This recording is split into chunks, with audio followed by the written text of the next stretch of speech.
नमस्कार, मैं हूं मनोज वर्मा और आप देख रहे हैं हमारा खास कार्यक्रम अटेंशन। और आज इस पर चर्चा होगी दुकान का धर्म। यूँ तो शेक्सपियर ने कहा था कि नाम में क्या रखा है, लेकिन बात जब सियासत की हो तो नाम महत्वपूर्ण हो जाता है। अब यूपी को ही ले लीजिए, दुकानदारों के नाम लिखने पर वहाँ सियासी बहस छिड़ी है, तो ऐसी ही मांग अब मध्य प्रदेश में भी उठने लगी है। बीजेपी विधायक रमेश मेंदोला ने मांग की है कि प्रदेश में हर दुकान के सामने दुकानदार का नाम लिखा होना चाहिए। इसके लिए उन्होंने मुख्यमंत्री डॉक्टर मोहन यादव को पत्र लिखा है, जिस पर अब बयानबाजी भी शुरू हो गई है। कांग्रेस बीजेपी पर धर्म की राजनीति करने का आरोप लगा रही है, लेकिन सवाल ये है कि दुकानदारों की पहचान उजागर होने से कांग्रेस को क्या परेशानी है? क्यों कांग्रेस इस मांग को धर्म के चश्मे से देख रही है? सवाल तो ये भी है कि क्या यूपी का मॉडल एमपी में लागू होगा? आज इन्हीं सवालों के आसपास चर्चा करेंगे, लेकिन पहले रिपोर्ट देखिए।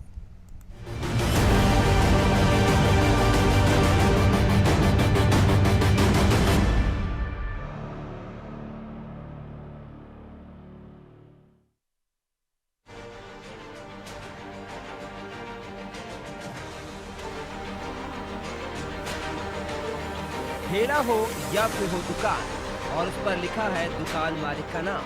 ये तस्वीरें उत्तर प्रदेश की हैं। दरअसल इन दिनों उत्तर प्रदेश में धर्म के नाम पर सियासी बहस शुरू है।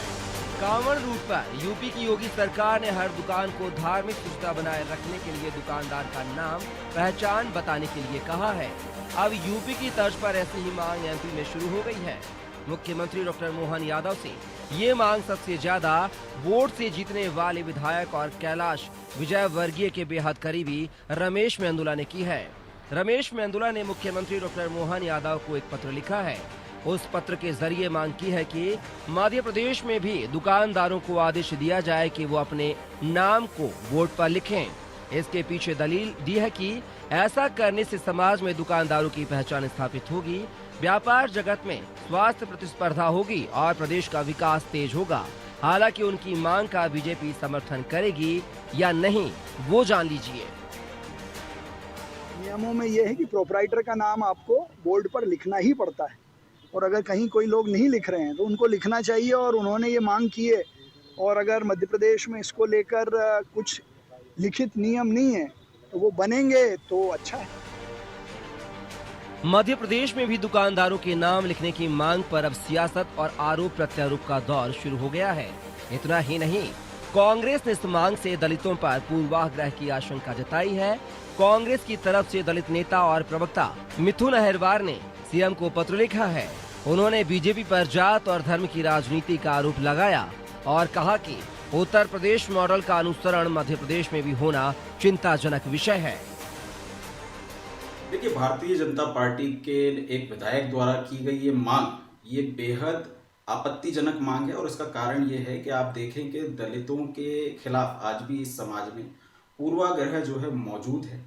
कई जगह हमने ऐसी देखी जहां मिड डे मील तक में भी क्योंकि दलित समाज की महिलाओं ने वो भोजन बनाया तो उसको खाने से बच्चों ने मना कर दिया है, और लगातार दलितों के द्वारा जो भोजन बनाने वाली संस्थाएं हैं, कई बार उन्हें पूर्वाग्रह का सामना करना पड़ता है। इसलिए मैंने ये पत्र मुख्यमंत्री जी को लिखा है कि भारतीय जनता पार्टी के विधायक ने ये जो मांग की है, ये मांग गलत है।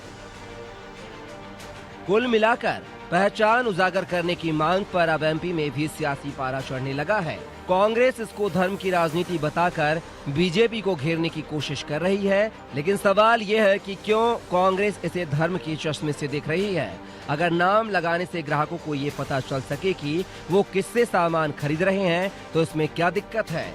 खैर, रमेश मेंदोला की मांग पर सियासी विवाद गहराता जा रहा है। हो सकता है कि आने वाले दिनों में नेम प्लेट को लेकर यूपी जैसी सियासत एमपी में भी देखने को मिले। ब्यूरो रिपोर्ट, अनादि टीवी।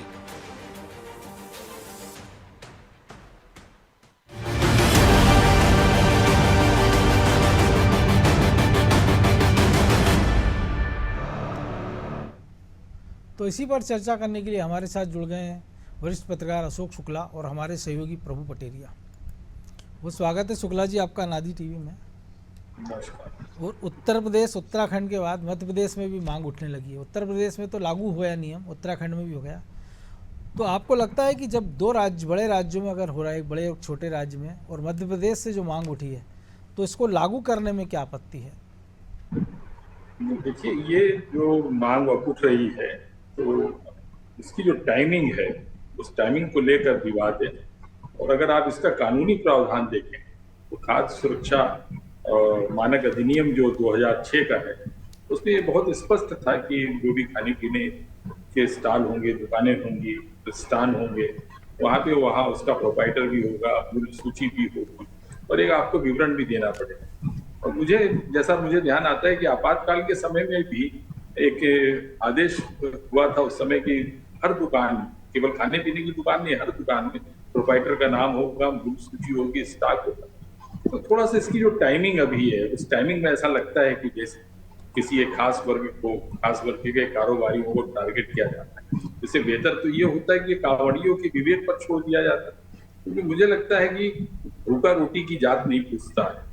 कांवड़िया जिस रास्ते से गुजर रहे हैं, वहां उनकी जरूरतें कब कैसी होंगी और उसको कौन पूरा करेगा, ये बेहतर होता है कि कांवड़िए इसको तय करते हैं कि मैं कहाँ से पानी लेना है।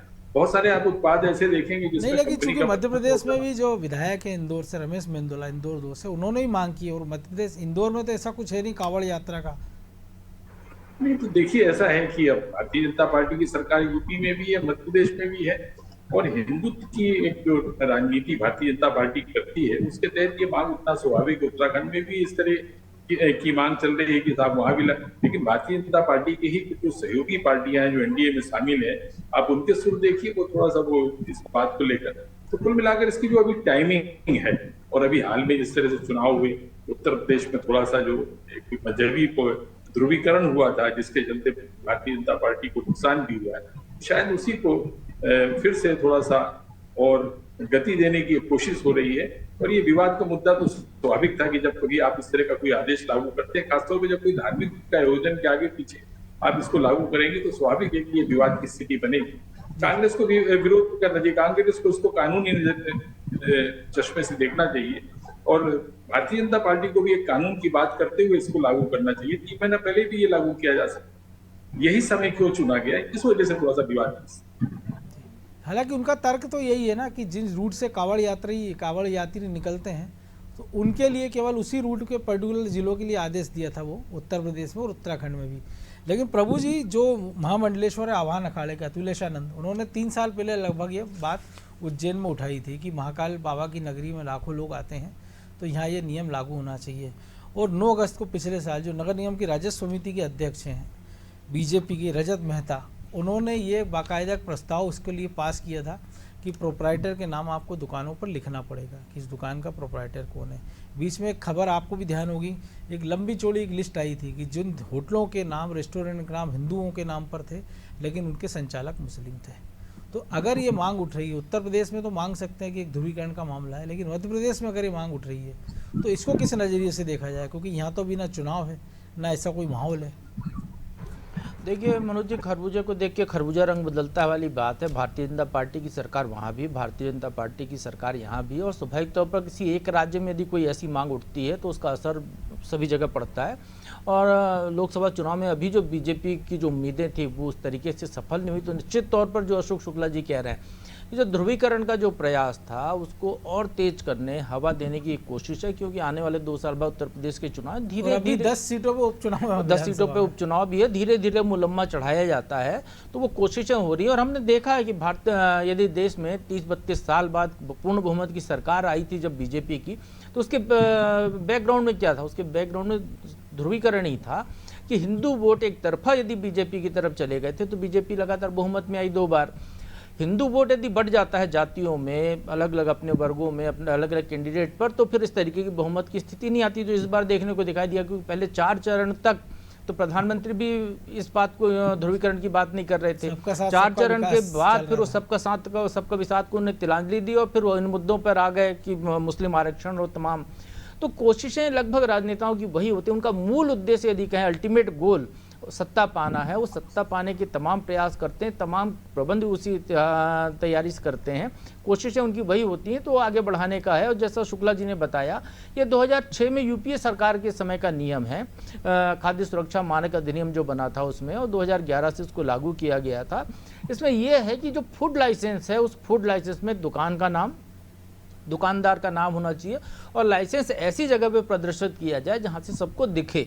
तो ये उसकी कोशिश थी। अब इसको एक नए रूप में यदि वहां पर लेके आ रहे हैं तो निश्चित तौर पर ये मान के चलिए, जब कांवड़ यात्रा निकल रही है उसके दौरान मुजफ्फरपुर जैसे सेंसिटिव एरिया से ये शुरू हुआ है जहाँ की मुस्लिम आबादी खासी बहुतायत में है, तो यदि ये वहां से शुरू हुआ है तो इसको बिल्कुल उत्तर प्रदेश में इसको देखा जा सकता है कि ये एक ध्रुवीकरण की कोशिश जो है वो करने की कोशिश है, हिंदुओं की भावनाओं को एक तरफ करने की कोशिश है।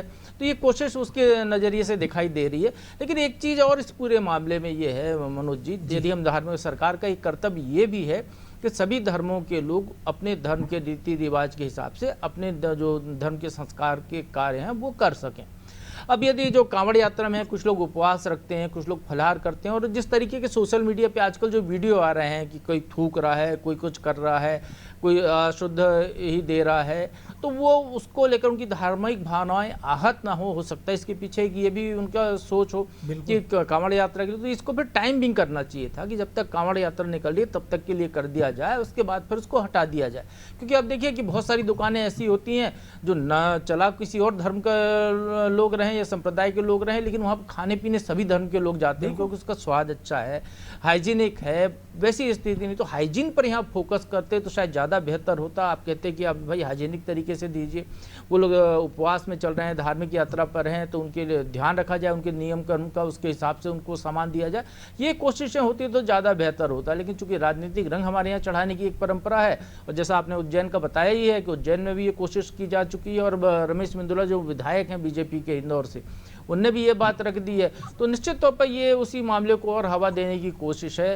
हालांकि हमारे यहाँ वैसी यात्राएं नहीं निकलती हैं, लेकिन हमारे यहाँ भी धार्मिक आयोजन तो होते ही हैं।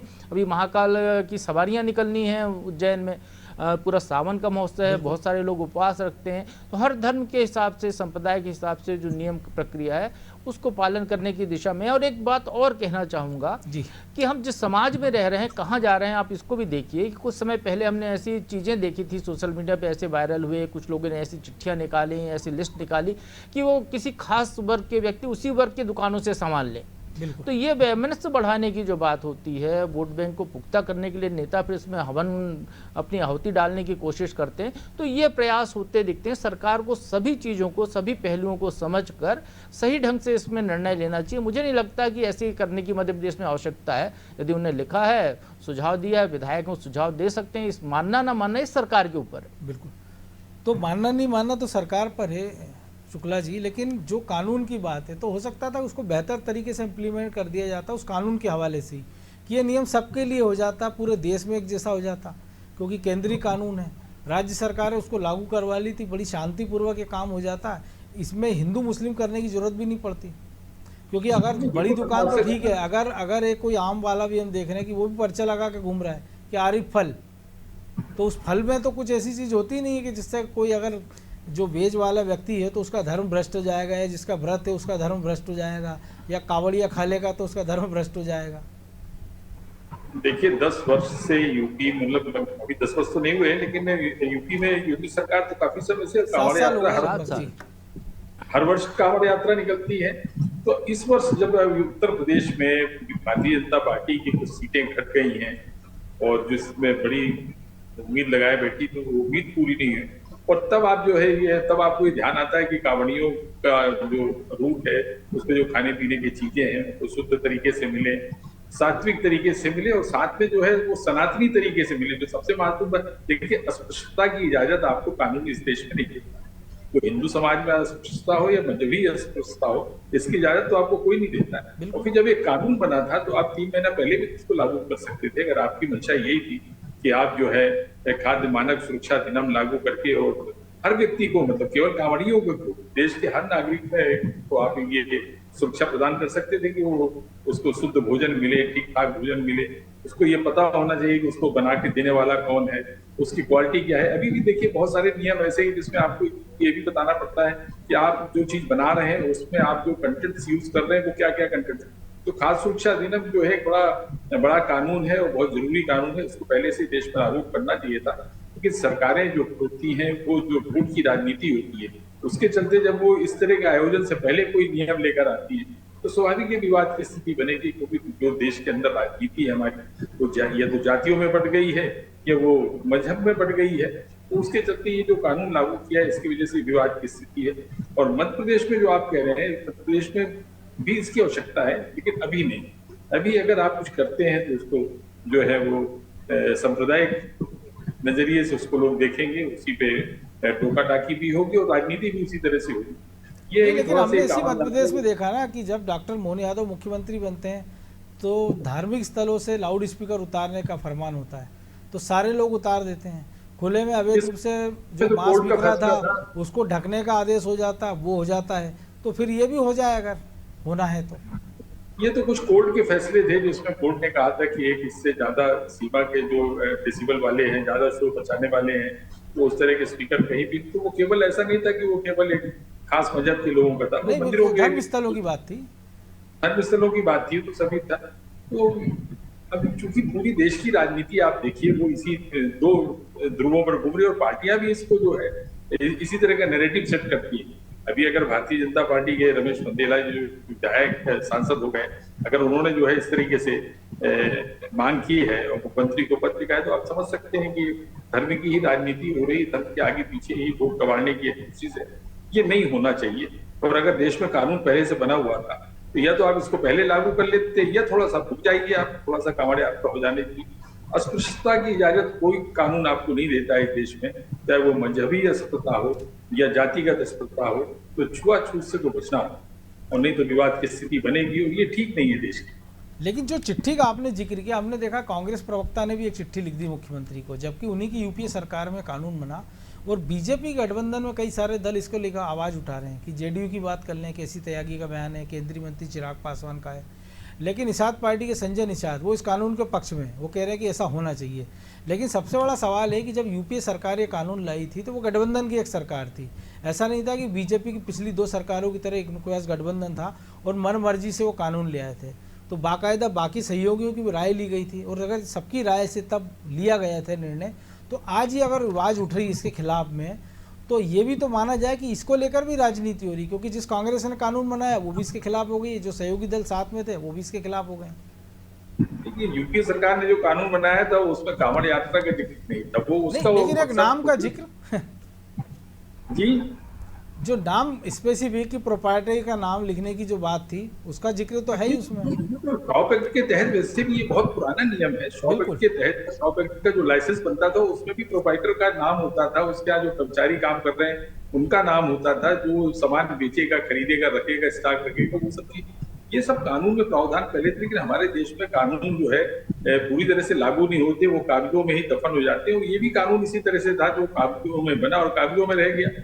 अगर इसका कहीं इम्प्लीमेंटेशन हो जाता, क्रियान्वयन इसका हो जाता, तो आज ये स्थिति नहीं बनती जी। हालांकि जो अभी जो स्थिति बन रही है वो बहुत सोची समझी एक रणनीति है, चुनावी रणनीति है। उसके तहत जैसे अभी हमारे साथी पत्रकार बता रहे थे, पेरिया जी बता रहे कि 10 चुनाव होने हैं, विधानसभा के चुनाव होने हैं और योगी जी की नाक का सवाल बने हुए हैं। अब ये चुनाव जीतने के लिए आपको ये भी करना पड़ेगा, आर्थिक ध्रुवीकरण आपको करना पड़ेगा, कहीं आपको जो है अपीज करना पड़ता है आपको। उसके चलते आप सब इस तरह के फैसले आप ले रहे हैं, तो ये ठीक नहीं है।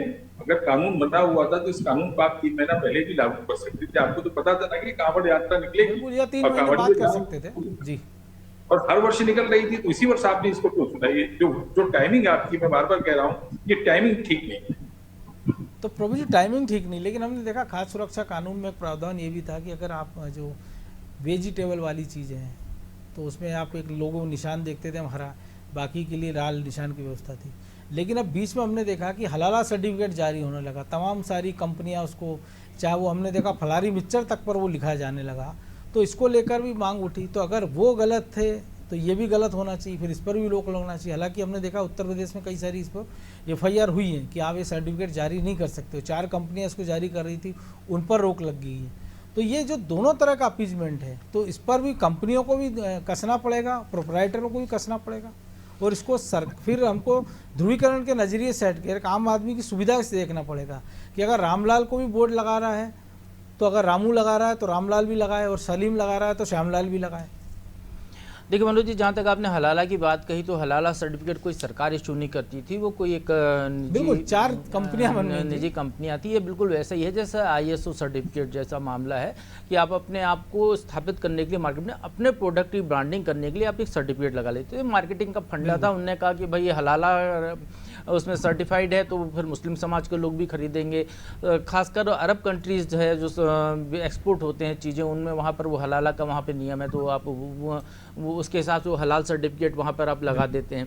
तो वो एक मार्केटिंग का फंडा था। लेकिन स्वाभाविक तौर पर उससे व्यवस्था बढ़ती है कि आप नमक में क्या हलाल सर्टिफिकेट लगाएंगे, आप फल में, आम में क्या हलाल सर्टिफिकेट लगाएं। लेकिन लगा रहे थे लोग, क्योंकि वो उससे जो है वो चीज़ों को अपनी मार्केटिंग करने के लिए उनको एक बेचना मुद्दा मिल रहा था, बेचना है अपना प्रोडक्ट।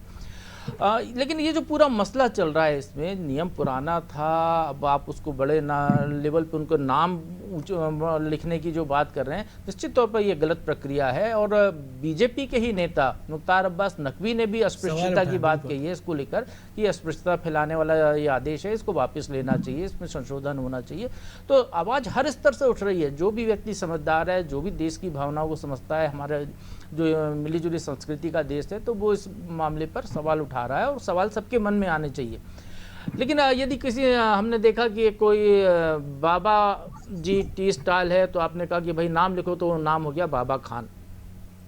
तो इस तरीके की स्थितियां जो है, दुकान का नाम तक आप बदला दे रहे हैं, जबकि नियम यह है कि उसका जो सर्टिफिकेट जारी हुआ है, उसको जो फूड लाइसेंस, उसमें नाम होना चाहिए। लेकिन आप उसको इस तरीके से इम्प्लीमेंट करा रहे हैं। अब इसको हम जरा दूसरे नज़रिए से देखते हैं, यदि हम कोशिश करें इसको समझने की, तो भारत के मंदिरों में जो वस्त्र बनते हैं भगवान के, जो घरों में हम जो ठाकुर जी बैठाते हैं उनको जो वस्त्र पहनाते हैं, वो सारे के सारे बनते हैं मथुरा के आसपास। वो बनाने वाले कारीगर कौन? बनाने वाले 90% कारीगर मुस्लिम है। फिर हम क्या उनको भी उस तरीके से वो करें कि उसमें भी सर्टिफिकेट लगवाएंगे किसने बनाया है? में जो है बिस्मिल्लाह, तो उसमें भी हम सर्टिफिकेट खड़ाऊ बन रही है, वो खड़ाऊ भी मुस्लिम कारीगर बना रहे हैं। हिंदू महिलाएं जो चूड़ी पहनती हैं, वो पूरी की पूरी जो है मुस्लिम समाज बनाता है। तो क्या वो चूड़ियाँ के लिए भी इस तरीके का नियम? तो बहुत, क्योंकि हमारे मिली जुली संस्कृति का देश है, कई पीढ़ियों से लोग उन कामों को करते आ रहे हैं और कोई खास वर्ग ही करता आ रहा है, तो हम उसके बीच में हमने आत्मसात कर लिया। सारी चीज़ों में समाज के अंदर भेदभाव नहीं है। ये भेदभाव की गलतियां ये जो करते हैं, ये राजनेता अपने फायदे के लिए करते हैं। अब ये उत्तर प्रदेश सरकार का यही आदेश देख लीजिए आप, क्या जरूरत थी इस आदेश को अभी कांवड़ यात्रा के समय निकालने की? जैसा शुक्ला जी कह रहे हैं, 3 महीने पहले लागू कर सकते थे आप, पहले 1 साल पहले लागू कर सकते थे। 7 साल से आपकी सरकार है, 2011 का आदेश है, आप पहले लागू करा लेते उसको, और उसको जैसा आदेश है वैसे ही लागू कराते आप उसको, और ज़्यादा विस्तारित करने की क्या जरूरत है आपको? तो यदि कोई फल बेच रहा है तो फल तो अपने उगाता नहीं। हमने देखा दशहरी आम आमतौर पर उत्तर प्रदेश से आते मलियाबाद से, ज़्यादातर बागान मुस्लिम समाज के हैं। तो कि हम दशहरी आम खाना छोड़ दें, क्या भगवान को चढ़ाना छोड़ दें?